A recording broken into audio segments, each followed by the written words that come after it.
नाज़रीन, सिंध यूनिवर्सिटी ॼामशोरे जे wise chancellor Mohammad Siddiq कल्होड़े माज़ूरनि जी कोटा ते भर्ती थियल आरबीबी कॉलोनी जे डिसेबल पर्सन जांज़ेब शोरे खे नौकरी मां कढी छॾियो आहे। हिन काफ़ी अरसो मुलाज़मत कई ऐं पघार बि खईं। उन हवाले सां हिन पंहिंजी नौकरी बाबति ॼामशोरे जे रिपोर्टर अनवर अली शोरे सां पंहिंजा वीचार हिन रीति वंडिया आहिनि।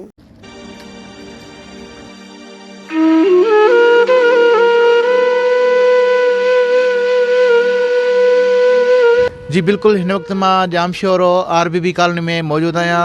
अॼु सिंध यूनिवर्सिटी जो जेको मुलाज़िम आहे जांज़ेब शोरो, उनखे इंतिज़ामिया पारां उनखे यूनिवर्सिटीअ मां यानी इन मुलाज़िम खे हटायो वियो आहे।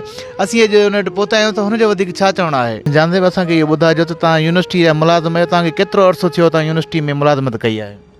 जीअं त मूंखे 2015 जे 17 तारीख़ 6 महीने में ऑर्डर ॾिनो वियो ऐं मूंखे वाइस चांसलर इहो ई चयो त तव्हां सिर्फ़ु 2 साल कॉन्ट्रेक्ट ते कमु कजो, उन खां पोइ तव्हांखे रेगुलर कयो वेंदो। पोइ उन्हनि उन खां पोइ रेगुलर त कोन कयो, पर 2022 ताईं बि मूं कमु कयो। अचानक सां वीसी साहिबु जेको हींअर आयो पंहिंजो मोहम्मद सिद्दीक़ कल्होड़ो साहिबु, उहो अचण साण असांखे कई डेली वेज जेको असांखे 14,000 फिक्स ॾींदा, उहे बि असांजा 8,000 कया विया।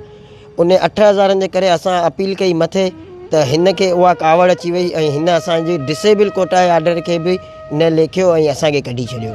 तव्हांजी केतिरी तालीम आहे जांज़ेब? मुंहिंजी आउं 8 पढ़ियल आहियां पाण। अच्छा, पोइ छा मसइलो थियो जेको तव्हांखे हुतां हटायो वियो? बसि इहो ई असांखे चयो वियो त असां वटि बजट कान्हे का। हाणे असां खां पोइ जेके आया उन्हनि खे डायरेक्ट पका ऑर्डर ॾिना विया ऐं असां जेके 2015 खां हुआसीं असांखे कढियो वियो आहे। जी नाज़रीन, तव्हांखे असीं जांज़ेब शोरो जी ॻाल्हि ॿोल कराईसीं। हिन जो चवणु हुयो त मां काफ़ी अर्सो सिंध यूनिवर्सिटी में मुलाज़मत कई, बहरहाल उन खां पोइ डेली वेजिस कयो वियो ऐं हाणे जेको आहे सो मां फ़ारिग वेठो आहियां। कैमरा टीम सां गॾु अनवर शोरो, कल्याण न्यूज़, ॼामशोरो।